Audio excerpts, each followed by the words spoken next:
everyone, Taphophiles, dog tourists, church seekers, whoever you may be, come along now for us on a journey with Cemetery Seek in the quaint little village of Linby.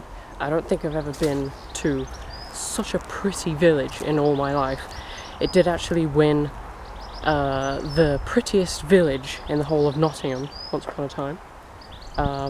Currently standing in front of St Michael's Church. The clock is right up there for a change. So we're going to have a little bit of a history lesson as we walk around here. The most perfect, beautiful day ever. So let's go have a tour of the gravestones and a bit of history. So I did find a bit of history from, like, they had a little signpost in the village telling you things to go look at in Linby. I believe that Linby came from, its name was come because of it being next to the river Leen, but it actually said on this little signpost that it was translated as the village of lime trees, I believe. So obviously they must have a lot of lime trees here.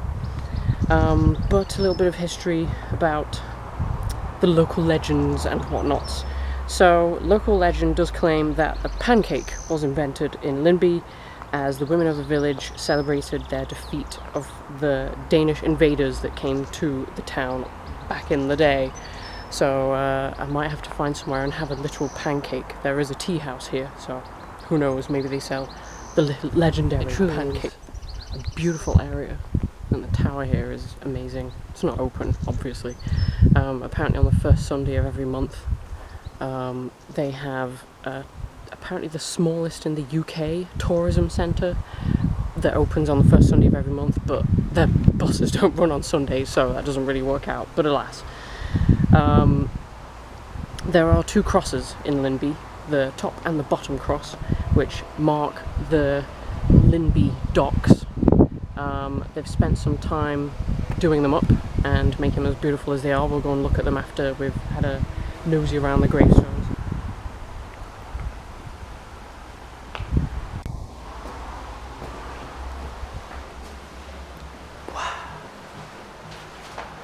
Beautiful that that's still intact.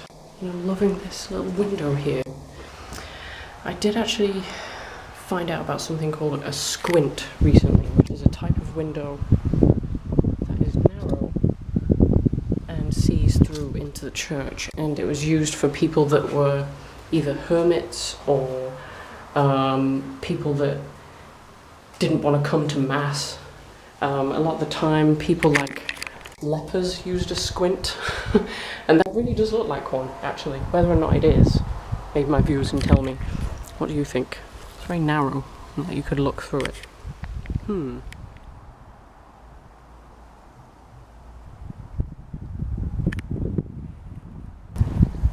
Well, all the oldest is around this side, it would seem, and look at that, they're all in a row. They most likely were around here, on this ground, I'd imagine, but they've been moved towards the back. There has been some debate lately as to why graves get moved like that. Like, obviously, there's no problem with them being on the ground here. And I can see on the wall there that there used to be an extra door, so perhaps this was the front, maybe? Even there, I could see that there's a bricked up door, but some people have said that maybe they move them because it's easier to tend to the ground. It's kind of hard to tell, really, but the fact that they're so perfectly placed in a row here, it's a bit more respectful than what I've seen before, though. Got a mistake on this one here. Put a bit of extra stone in there to cover up perhaps a mistake on the gravestone.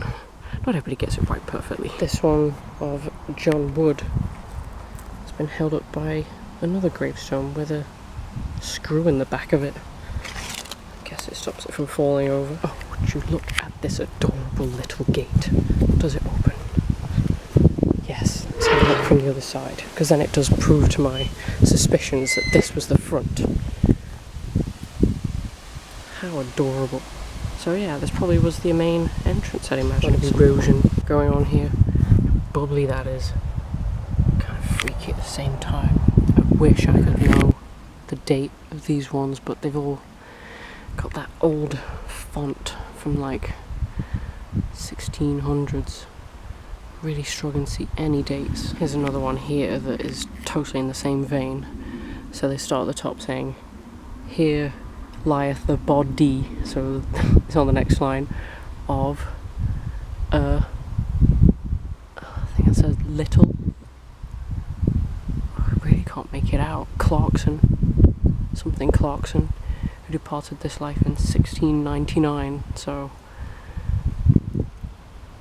that's the age we're looking at for those. And on this side we have the newer graves, obviously, but there's a couple round the outside, like this astounding angel that still has her hands. That's rare enough as it is. Hello, angel. Oh, she's lost a finger, but she's still got the majority of her hands. Even though a few of the letters are missing, the only letters that are missing is the name. Wonder why. I think the most impressive collection of graves is to the Gray family.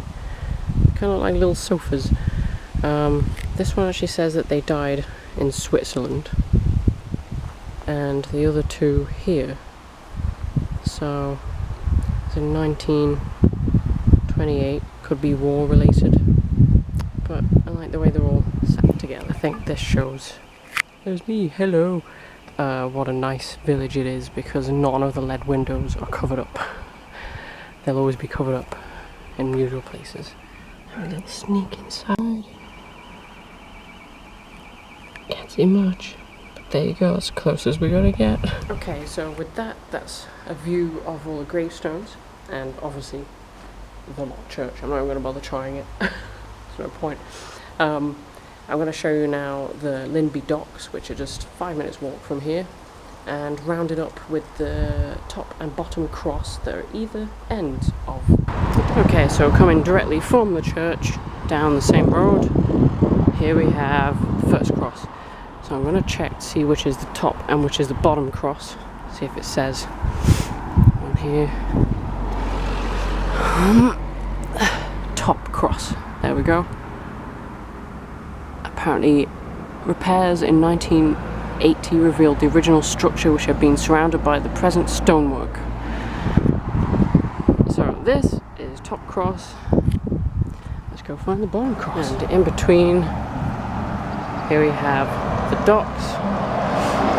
They are on the other side as well as an actual stream, which we'll check out in a mo on our way. But as far as I can tell, this is the part that they're, I would say refurbishing, but that's not the right word. It's basically to keep this flowing, I guess, keep it clean and tidy. Very pretty. And here we have on this side, just across the road, and show you the running stream that goes all the way down the main street.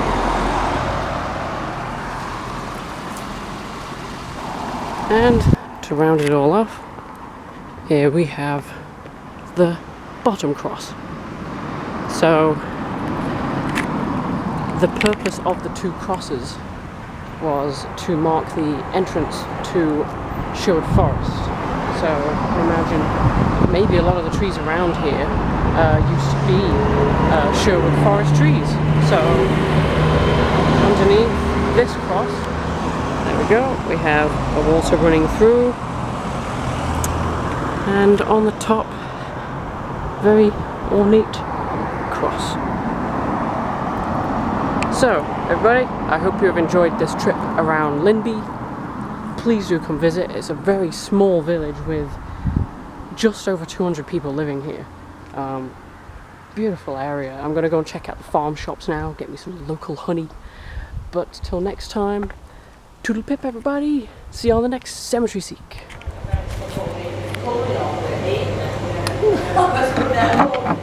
Mind if I do?